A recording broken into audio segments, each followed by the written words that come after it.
Hello everyone, कैसे हो आप सब। Welcome back to my YouTube channel commerce ed. Here is my next video. तो आज की वीडियो में हम डबल कॉलम कैश बुक से रिलेटेड एक और क्वेश्चन करेंगे, क्योंकि हमारे कुछ कंसेप्ट, कुछ ट्रांजैक्शन रह गए थे जो कि लास्ट वीडियो में कवर नहीं हुए थे। तो आज की वीडियो में हम डबल कॉलम कैश बुक से रिलेटेड एक और क्वेश्चन डिस्कस करेंगे। सबसे पहले तो मेरी आने वाली वीडियो की नोटिफिकेशन के लिए बेल आइकन को दबाकर चैनल को सब्सक्राइब कीजिए और मेरी वीडियो को ज़्यादा से ज़्यादा लाइक, कमेंट एंड शेयर कीजिए। तो चलिए स्टार्ट करते हैं। लास्ट वीडियो में हमने कवर किया था डबल कॉलम कैश बुक, लेकिन डबल कॉलम कैश बुक में हमारे कुछ कंसेप्ट, हमारे कुछ ट्रांजेक्शन ऐसे थे जो कि कवर नहीं हो पाए थे। तो अब हम उन ट्रांजेक्शन, उन कंसेप्ट को कवर करेंगे। तो अब हम यहाँ पे एक और question double column cash book से रिलेटेड ही करेंगे, ताकि हमारे जो कंसेप्ट, जो ट्रांजैक्शन छूट गए थे, आज हम उन्हें कवर कर सके। तो चलिए हम अपना क्वेश्चन स्टार्ट करते हैं। Right up cash book of Bhanu Pratap with cash and bank column with the following transaction. तो यहाँ पे कुछ ट्रांजेक्शन दे रखे हैं, उनका हमें कैश बुक प्रिपेयर करना है, कैश एंड बैंक कॉलम, यानी कि डबल कॉलम कैश बुक। तो फर्स्ट हम यहाँ पे लिखेंगे कैश बुक, क्योंकि हम कैश बुक प्रिपेयर कर रहे हैं। और कैश बुक का फॉर्मेट आपको याद ही हो गया होगा। डेबिट साइड में फर्स्ट कॉलम में डेट, फिर पर्टिकुलर्स, फिर लेजर फोलियो, फिर दो कॉलम बनेंगे, एक कैश का और दूसरा बैंक का। ऐसे ही क्रेडिट साइड में फर्स्ट कॉलम में डेट, फिर पर्टिकुलर्स, फिर लेजर फोलियो, फिर कैश का बैलेंस और फिर बैंक का कॉलम। और आपको पता ही होगा कि हम डेबिट साइड में लिखते हैं 2 से एंट्री स्टार्ट करते हैं, और अगर हम क्रेडिट साइड में लिखते हैं तो वहां पे हम बाय करते हैं। और डेबिट साइड में हम उन ट्रांजेक्शन को लिखते हैं कि अगर हमारे बिजनेस में कैश आ रहा है तो उसे हम लिखेंगे डेबिट साइड, और अगर बिजनेस से कैश जा रहा है तो उसे हम लिखेंगे क्रेडिट साइड। तो चलिए हम अपने क्वेश्चन की फर्स्ट एंट्री देखते हैं। फर्स्ट एंट्री है 2017 मार्च 1 कैश इन हैंड 2710 और कैश एट बैंक 27,500। तो यहाँ पे कैश इन हैंड दे रखा है। तो कैश इन हैंड का मतलब मैंने आपको लास्ट वीडियो में भी बताया था कि कैश इन हैंड का मतलब होता है कि हमारा जो लास्ट मंथ का, लास्ट ईयर का जो लास्ट में बैलेंस बच जाता है, हम उसे नेक्स्ट ईयर में आगे लेकर आते हैं। तो ये हमारा वही बैलेंस है। तो इसको हम यहाँ पे लिखेंगे। सबसे पहले यहाँ पे डेट लिखेंगे 2017 मार्च 1। तो यहाँ पे उस बैलेंस को हम आगे लेकर आए हैं, तो इसे हम लिखेंगे टू बैलेंस बीडी से। और कैश के कॉलम में कैश का अमाउंट 2710 और बैंक के कॉलम में हम बैंक का अमाउंट 27,500। नेक्स्ट ट्रांजेक्शन देखते हैं। मार्च 4 सोल्ड गुड्स फॉर कैश 10,000। तो यहाँ पे हमने गुड्स बेचे हैं कैश में 10,000 के। अगर हमने गुड्स बेचे हैं तो बिजनेस में कुछ कैश आएगा, और अगर कैश आया है तो उसे हम लिखते हैं डेबिट साइड। तो इस ट्रांजेक्शन को हम लिखेंगे डेबिट साइड। तो यहाँ पे हम डेट लिखेंगे मार्च 4, और हमने गुड्स बेचे हैं तो यहाँ पे हम लिखेंगे टू सेल्स अकाउंट, क्योंकि सेल्स हुई है और जो सेल्स हुई है वो कैश में हुई है। तो यहाँ पे कैश के कॉलम में हम लिखेंगे 10,000। नेक्स्ट ट्रांजेक्शन देखते हैं। मार्च 10 बोट गुड्स फॉर कैश 15,000। तो मार्च 10 को हमने गुड्स खरीदे हैं कैश में 15,000 के। अगर हमने गुड्स खरीदे हैं और उनकी पेमेंट की है कैश में, तो बिजनेस से कैश जाएगा, और अगर बिजनेस से कैश जा रहा है तो इस ट्रांजेक्शन को हम लिखेंगे क्रेडिट साइड। तो फर्स्ट हम यहाँ पे डेट लिखेंगे 2017 मार्च 10। यहाँ पे हमने गुड्स परचेज किए हैं तो हम लिखेंगे बाय परचेज अकाउंट, और जो गुड्स खरीदे हैं वो कैश में खरीदे हैं 15,000 के। तो कैश कॉलम में हम लिखेंगे 15,000। नेक्स्ट ट्रांजेक्शन देखते हैं। मार्च 12 पेड कैश फॉर स्टेशनरी 200। तो यहाँ पे हमने स्टेशनरी के पेड किए हैं कैश 200 का। अगर हमने पेड किए हैं तो यानी कि बिजनेस से कैश जा रहा है, और अगर बिजनेस से कैश जा रहा है तो इसे हम लिखेंगे क्रेडिट साइड। तो फर्स्ट हम यहाँ पे डेट लिखेंगे मार्च 12, और हमने जो पे किए हैं, जो पेमेंट की है वो स्टेशनरी की है, तो हम यहाँ पे लिखेंगे बाय स्टेशनरी अकाउंट। और यहाँ पे हमने जो पेमेंट की है वो कैश में की है, तो यहाँ पे हम कैश कॉलम में लिखेंगे 200। नेक्स्ट ट्रांजेक्शन देखते हैं। March 15 goods sold to X and cheque received. तो यहाँ पे हमने गुड्स बेचे हैं एक्स को, और चेक रिसीव हुआ है कितने का, 6600 का। तो अब हम यहाँ पे देखेंगे कि इस चेक से रिलेटेड क्या बाकी के ट्रांजेक्शन में कुछ बात हुई है। अगर इस चेक से रिलेटेड किसी ट्रांजेक्शन में बात नहीं हुई है तो इस चेक को हम एज्यूम करेंगे कि इस चेक को हमने बैंक में डिपॉजिट करा दिया है। ठीक है। ये आपको ध्यान रखना है कि ये यहाँ पे हमें ये अजम्पशन करनी होती है। तो यहाँ पे अब हम इसकी एंट्री देखते हैं। यहाँ पे हमने गुड्स बेचे थे और चेक रिसीव्ड हुआ था और चेक को हमने जमा करा दिया, डिपॉजिट करा दिया बैंक में। तो यहाँ पे हमें कैश रिसीव हुआ है। अगर हमें कैश रिसीव हुआ है तो इसे हम लिखेंगे डेबिट साइड में। यहाँ पे हम डेट लिखेंगे मार्च 15। हमें जो चेक रिसीव हुआ है वो एक्स से हुआ है, तो यहाँ पे हम लिखेंगे टू एक्स अकाउंट। और यहाँ पे हमारा बैंक का बैलेंस इंक्रीज हुआ है कितना, 6600 का। तो इस 6600 को हम बैंक के कॉलम में लिखेंगे। नेक्स्ट ट्रांजेक्शन देखते हैं। March 18 received from X on behalf of Y 4300। तो यहाँ पे हमें कैश मिला है एक्स से, लेकिन किसके बिहाफ पे, वाई के बिहाफ पे, यानी कि वाई से पैसा लेना था लेकिन दिया एक्स ने। तो सपोज कि मैं आपको पढ़ा रही हूँ और मैं आपसे ट्यूशन फीस लेती हूँ, तो अगर वो फीस आपकी पेरेंट्स दे देते हैं तो वो फीस मुझे लेनी थी तो आपसे, लेकिन दे दी आपके पेरेंट्स ने, तो कोई बात नहीं, नेम तो आपका ही लिखा जाएगा। तो यहाँ पे भी सेम सिचुएशन है कि हमें जो कैश लेना था वो लेना था वाई से, लेकिन किसने दे दिया, एक्स ने वाई के बिहाफ पे। तो यहाँ पे हमें कैश मिला है। अगर हमें कैश मिला है, बिजनेस में कैश आया है, तो इसे हम लिखेंगे डेबिट साइड में। तो यहाँ पे हम डेट लिखेंगे मार्च 18। हमें जो कैश मिला है वो वाई का ही मिला है, तो यहाँ पे नेम वाई का ही लिखा जाएगा। तो यहाँ पे लिखेंगे टू वाइज अकाउंट। और हमें जो कैश मिला है वो कैश में मिला है, तो यहाँ पे हम लिखेंगे 4300 कैश के कॉलम में। नेक्स्ट ट्रांजेक्शन देखते हैं। मार्च 19 Drew from bank for office use 8000। तो यहाँ पे हमने विड्रॉ किए हैं बैंक में से ऑफिस यूज के लिए। तो देखो, क्या यहाँ पे ये कॉन्ट्रा एंट्री है? हाँ, ये कॉन्ट्रा एंट्री है, क्योंकि यहाँ पे एक तो बिजनेस में ऑफिस यूज के लिए निकलवाया ना हमने, तो बिजनेस में कैश आएगा, यानी कि कैश का जो बैलेंस है वो इंक्रीज होगा, लेकिन जो बैंक का बैलेंस है वो डिक्रीज होगा।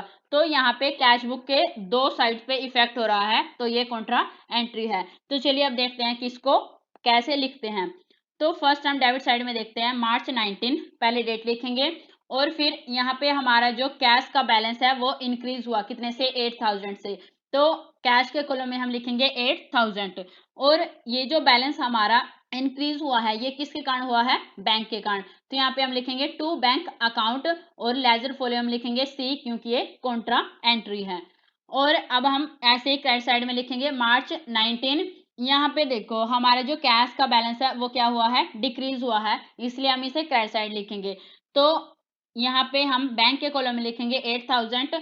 और ये जो हमारा बैंक का बैलेंस है ये डिक्रीज हुआ है, किसके कारण हुआ है, क्योंकि कैश विड्रॉ किया है इसलिए। तो यहाँ पे हम लिखेंगे एंट्री बाय कैश अकाउंट और लेजर फॉलो में लिखेंगे सी, क्योंकि ये कॉन्ट्रा एंट्री है। नेक्स्ट ट्रांजेक्शन देखते हैं। मार्च 20 कमीशन रिसीव्ड 2400। तो यहाँ पे हमें कमीशन मिला है। कमीशन मिलने का मतलब जो हमें कमीशन मिला होगा वो कैश में तो मिला होगा। तो अगर बिजनेस में कैश आया है तो इसे हम लिखेंगे डेबिट साइड। तो यहाँ पे हम लिखेंगे डेट पहले मार्च 20 और हमें कमीशन मिला है तो हम यहाँ पे लिखेंगे टू कमीशन अकाउंट। और यहाँ पे जो हमें कमीशन रिसीव हुआ है यहाँ पे ये नहीं दे रखा कि चेक से हुआ है या फिर कैश में, तो यहाँ पे इसे कैश में ही माना जाता है। तो 2400 को हम कैश कॉलम में लिखेंगे, क्योंकि इससे हमारा जो कैश है वो इंक्रीज हुआ है। नेक्स्ट ट्रांजेक्शन देखते हैं। March 25 cheque of X gets dishonoured 6600। तो यहाँ हमें जो चेक मिला था एक्स से वो क्या हुआ, डिसऑनर हो गया।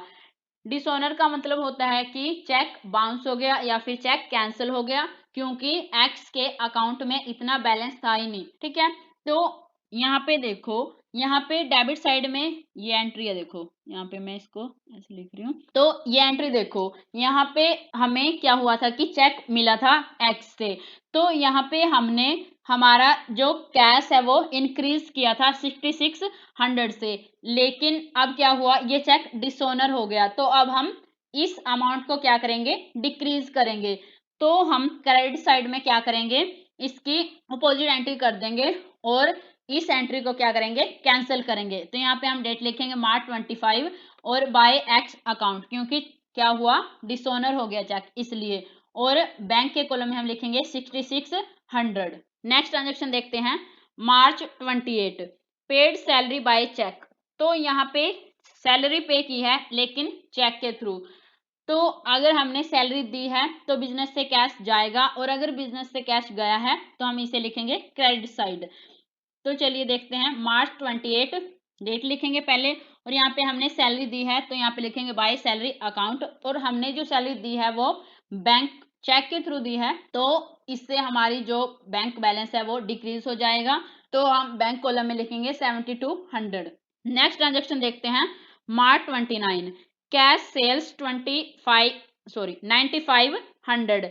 तो यहाँ पे हमने जो सेल्स की है कैश में की है 9500 की। अगर हमने सेल की है तो बिजनेस में कैश आया है, और अगर बिजनेस में कैश आया है तो इसे हम कहाँ लिखेंगे, डेबिट साइड में। तो यहाँ पे हम डेट लिखेंगे मार्च 29, और हमने सेल की है तो यहाँ पे टू सेल्स अकाउंट, हमने जो सेल्स की है वो कैश में की है तो कैश के कॉलम में हम लिखेंगे 9500। इससे हमारा जो कैश है वो इंक्रीज हुआ है। नेक्स्ट ट्रांजेक्शन देखते हैं, मार्च 30 paid into bank 10,000। Paid into bank का मतलब होता है कि बैंक में डिपॉजिट किए। तो देखो यहाँ पे जब हम बैंक में डिपॉजिट करते हैं तो एक तो हमारे बैंक का बैलेंस इंक्रीज होता है, और दूसरा जो कैश बैलेंस है वो क्या होगा, डिक्रीज होगा। तो ये कॉन्ट्रा एंट्री है, क्योंकि इसके कैश बुक पे दोनों साइड इफेक्ट हुआ है, तो ये कॉन्ट्रा एंट्री है।